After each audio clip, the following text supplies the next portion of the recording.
ফারুক ভাই কেমন আছো তুমি? আমি না বোন কেমন আছো? আও ভাই আও ঘরে আও। হ্যাঁ সালেম, আমি একটা জরুরি কথা কইতেছি, আগে সেটা শুনেন। কি কথা ভাই কও? যে বেতন পাই ওই বেতন দিয়ে আমার সংসার আর কোনোভাবেই চলতেছে না। আমি এর জন্য সিদ্ধান্ত নিয়েছি যে আমি একটা ব্যবসা করব। নগদ টাকা দরকার, সেটা তো আমার কাছে নাই। এর জন্য আমি আপনার বাড়িতে আইছি, আপনি আমার 1 লাখ টাকা দিবেন, সেই টাকা দিয়ে আমি ব্যবসা শুরু করব। এই 1 লাখ টাকার জন্য সে সারাক্ষণ আমার সাথে ঝগড়া করে, এমনকি আমার গায়ে হাত পর্যন্ত তোলে।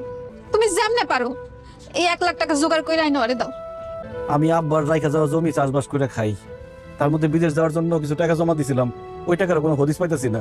ওই মেয়ে ওই, আপনার বোনটা যখন বিয়ে করছি 4 আনা পয়সা যত কত নেই নাই, আর এখন 1 লাখ টাকা চাইছি দরকার বলে, সেটা আপনি আমার না করে দিতে পারবেন না? যখন বিয়ে করছো তখন তো কইছো ভালোবাসার মানুষ, তোর আমার কিছু লাগবে না। আমার যখন ভালোবাসার মানুষ দরকার ছিল তখন আমি ভালোবাসার মানুষ চাইছি, এখন আমার টাকা লাগবে জন্য আমি টাকা চাইতেছি। ভাই ভাই এত নিষ্ঠুর হয় না ভাই, আমার বোন তোমার অনেক ভালোবাসে ভাই। ওই মেয়ে শোন, গোষ্ঠী মারি আপনার ভালোবাসা। আয় আল্লাহ, আমার জামাইটা শেষ করে দিছে। এই শয়তানকে থাপড়ায় দাঁত সব ফালায় দাও। যাও। আসেন আমার থাপ্পড় মারতে, হাত ভাঙ্গা কোন দিকটা ঢুকাই দিমু। আমি 1 সপ্তাহ টাইম দিয়ে গেলাম, এই 1 সপ্তাহের মধ্যে আমার 1 লাখ টাকা যদি না দিতে পারেন, আপনার বোনের আমি ডিভোর্স লেটার পাঠাবো। কাকা আসসালামু আলাইকুম, ভালো আছেন? কাঁঠাল গাছ থেকে কাঁঠাল পারতেছেন যে?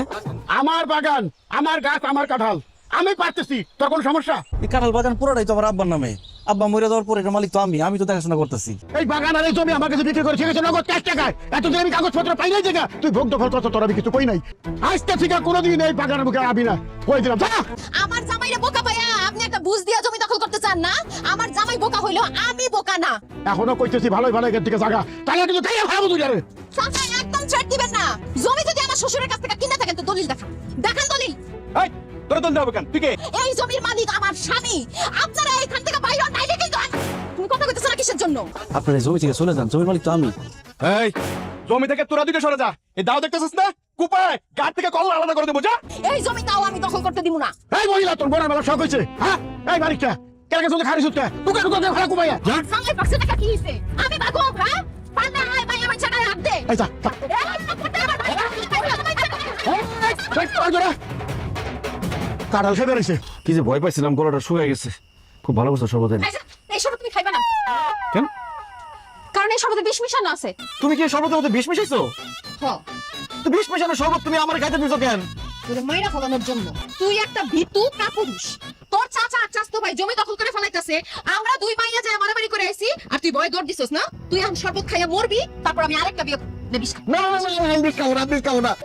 আমি আমার চাচা আর চাচতো ভাইয়ের কাছ থেকে ওই বাগান আমি তোমার ফেরত এনে দিব। কেমনে ফেরত না দিবা? চেয়ারম্যান খুব ভালো করে জানে ওই জায়গার মালিক আবার আব্বাই। চেয়ারম্যানের কাছে বিচার দিলে চেয়ারম্যান চাচা আর চাচতো ভাইয়ের কাছ থেকে ওই জমি ফেরত এনে দিব। চিন্তা করিস না, আমি আছি তো নাকি? ওর বাপ পুত্রের খবর দিছি, আইতাছে। আপনার সাহস কত বড় যে আপনি সাত্তারের জমি বেদখল করে নিছেন? সাত্তার একটা বুকা শোকা ছেলে দেখে আপনি ভাবছেন যা খুশি তা করবেন। এই গ্রামে কি আর কোনো লোকজন থাকে না? খবরদার করে দিলাম, যদি সাত্তারের জমির দিকে আরেকবার গেছেন তাহলে আপনাদের বাপ পুত দুটারে কিন্তু আমি জেলের ভাত খাওয়ানো পেলাম। আপনার সাথে দুটো কথা ছিল। আচ্ছা তারাই তুই বাড়ি যা।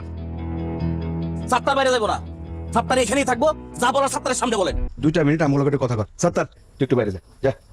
আচ্ছা যা, কি করেন শুনে এতটা ডাক দিলাইস? আপনারা জানাই তো ছাত্র বাগান বাড়ি দখল করছি, এখন আবার আপনি ছাত্রের পক্ষ নিয়ে হালকা শুরু করছেন কেন? যা সাত্তারের জমি দখল করবেন আমি কোনো কথা বলবো না, চুপচাপ থাকবো। 50,000 টাকা দিবেন, দিতে টাকা। চেয়ারম্যান সাহেব, তাকে আমার সাথে করে নিয়েছি। এই বাগানের মালিক আমার বাপ, ও যেন জীবনে কোনোদিন এই বাগানের আশেপাশে না আসে, ঠিকঠাক ভাবে বোঝাতে হবে। 50 ঠিক আছে। চেয়ারম্যান সাহেব, আপনি আমার চাচার কাছ থেকে ঘুষ নিতেছেন? এটা তুই ঘুরতে ঠিক কই? তোর চাচা খুশি আমার কয়টা টাকা দিচ্ছে, এটা কি ঘুষ হয়ে গেছে? তোর বাপে মরার আগে এই বাগানের টোটাল জায়গা তোর চাচার কাছে বেচে ঠিক আছে। তোর বাপ এটা করছে নাকি? কোন সূত্রে জমির মালিক এখন তোর চাচা? আপনি চাচার কাছ থেকে ঘুষ নিয়ে, মানে এই বকশিসের টাকা নিয়ে এখন চাচার পক্ষে কথা কইতেছেন? বেদবের মতো কথা কস। সে বলে তুমি কই যেতেছো? তোমার সংসার ছাইরা, তোমারে ছাইরা আমি সারা জীবনের জন্য চলে যাইতেছি। আমি তো সংসার করে কি করব? তোর সামনে দিয়া যদি কেউ আমারে তুইলা নিয়ে যায়, তুই তো ছায়া ছায়া দেখবি, ওই তো কিছুই করতে পারবি না। সে বলি তুমি আমার ছেড়ে যাও না, তোমার ছাড়া আমি থাকতে পারবো না, তোমার আমি অনেক ভালোবাসি। না না না ভাবি, তুমি যাইতে পারবে না, আমি তোমার যাইতে দেব না। আরে তুমি কেন? আমার মরা শ্বশুর শাশুড়ি যদি কবর থেকে উঠতে এসে আমার আটকায়, তাও আমার আটকাইতে পারবো না, আমি যাবো। সে বলে হ্যাঁ ভাইজান, কি হইছে তোমার? ভাবি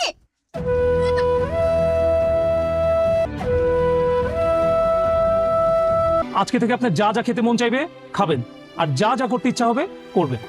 কেন ডাক্তার সাহেব? আপনি আর বেশি দিন বাঁচবেন না। জন্মাইলে মরতে হইব, এটাই জগতের রীতি।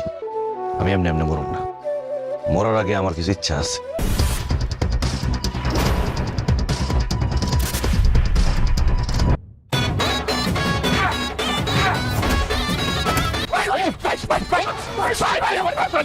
ভাই আমার মাফ করে দেন ভাই। আর টাকা পয়সা দিয়ে আমাদের এনতে এইভাবে বাটপাড়ি শিকারি করে নিতে টাকা পয়সা কি দিব? দিয়ে দিমু কবে দিবে?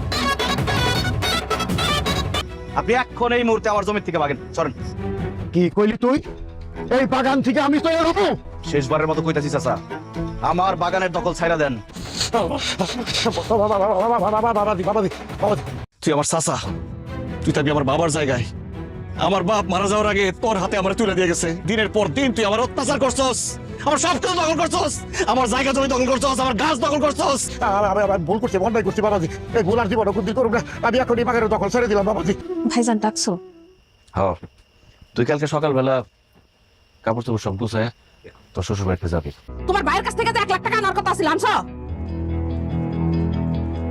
না আম্মা, কোনো টাকা আনি নাই। তোরে মাত্র 1 লাখ টাকা আনতে কইছি তোর ভার কাছ থেকে, তুই সেই টাকাটা নিয়ে আসতে পারোস নাই। তুই ঢ্যাং ঢ্যাং ঢ্যাং ঢ্যাং করতে করতে আমার বাড়িতে আইছস আমার লগে সংসার করতে। তুই যদি টাকা না আনতে পারোস তোর লগে আমি সংসার করব না, তোর আমি তালাক দিমু। 1 লাখ যৌতুকের লোভে আমার বোনের গায়ে হাত তুলছস, তোর আজকে আমি জানি মেরে ফেলাম। ডাক্তার আমার কয়ে দিচ্ছে আমি এমনিতেও বেশি দিন বাঁচুম না। ওই যখন যাবো আপনার পুরারে মাইরা ফাঁসি দিতে আমার কোনো সমস্যা নাই। এই মার বুদ্ধিতে আমি আপনার কাছে যৌতুক চাই। তুই তাহলে আসল ঘষে দেবে গম, তোর আজকে আমি জানি মেরে ফেলাম। আমি আর জীবনে তোমার বোনের গায়ে হাত দিব না। আমি আমার এবারে মুখটা মাফ করে দাও। পনেরো জন্মে ওই আপনাকে বিদেশ নিয়ে যেতে পারবো না, কারণ ও একটা বাপ পার, ও একটা সিটার, ও একটা টাউট। মানে বিশ্বাস করেন আমি তার কাছ থেকে কোনো টাকা পয়সা কিনি, সেটা মিথ্যা কথা বলছি, সেটা মৃত্যু। আমি মিথ্যাবাদী। আরে বাচ্চা তোর জানে মেরে ফেলাম একদম আজকে। তুই এখন এই মুহূর্তে আমার টাকা ফেরত দিবি, নাহলে আজকে তোর আমি জানি মেরে ফেলাম। তুই যে অন্যায় করছস, তুই যে অপরাধ করছস, তোর শাস্তি পাইতে হইব। আর তোর শাস্তি হলো তুই পুরুষ মানুষ হইয়া মহিলার হাতে মাই খাবি। এই শালার পুতের ইচ্ছা মতো বানাও। আমি তোরে না জানাই তোর কাছে একটা কাটা চুরি করে খাইছি রে ভাই। আমি ভাবছিলাম যে তুই তো সরল সোজা মানুষ। ওই ছাগল আমি চুরি কইরা বাজারে বিক্রি করছি ভাই। এই ছাগলটা ফেরত দিয়া আমার মাফ করে দেন ভাই। আজকে তোর কঠিন শাস্তি হবে। এই জুতার মালা তোর গলায় পরা, 7 এলাকা ঘুরামো আর এলাকা থেকে বের করে দিব। আজকে আপনার বিচারে বসে চেয়ারম্যান সাহেব, আজকে একদম তারপরে তো 32টা দাঁত ফেলাই দিব। আর তুই আমার কি বিচার করবি? আমি কি করছি? আপনি একটা ঘুষখোর, এই গ্রামের মা বোনের দিকে বদনজর দেন। আপনি একটা দুর্নীতিবাজ, আপনি একটা দখলবাজ, আপনি একটা চাঁদাবাজ, আপনি একটা ভোট চোর। চুপ! একদম ডাক্তার আমার কইছে আমি বেশি দিন বাঁচব না। আমি তো মরে যাবো, তোর হয়ে মরু। সবার সামনে স্বীকার কর, তুই একটা ঘুষখোর। আমি ঘুষ খাই। এই লালু চেয়ারম্যান ভোট চুরি করে চেয়ারম্যান হয়েছে। সে একটা দখলবাজ, সে একটা চাঁদাবাজ, সে একটা ভোট চরিত্রের লোক। এই লোক প্রত্যেকটা দিন আমার বড় বিরক্ত করে। আমি বিচার চাইতে আওয়াতে আমার উল্টা চোর বানাইছে। এই জুতার মালা এই চোর চেয়ারম্যানের গলায় পরায়া পুরা এলাকা ঘোরা আর সবাই। কারণ আমার সহজ সরল পায়া বোকা পায়া আমার সাথে যারা অন্যায় করছে, আমার জিনিসপত্র যারা নিয়ে গেছে, তাদের সবাই আমি উচিত শিক্ষা দিচ্ছে। এখন মরে গেলেও আমার আর কোনো দুঃখ নাই ডাক্তার। আপনার শরীরে আসলে কোনো রোগই নাই, আপনি সম্পূর্ণ সুস্থ। মানুষ তোমার উপর অত্যাচার করে, অন্যায় করে, তবুও তুমি ভয়ে কিছুই করতে পারতা। অন্যায়ের প্রতিবাদ কইরা 2 দিন বাঁচার মধ্যে যে শান্তি আছে, অন্যায় সহ্য কইরা 100 বছর বাঁচার মধ্যেও সেই শান্তি নাই।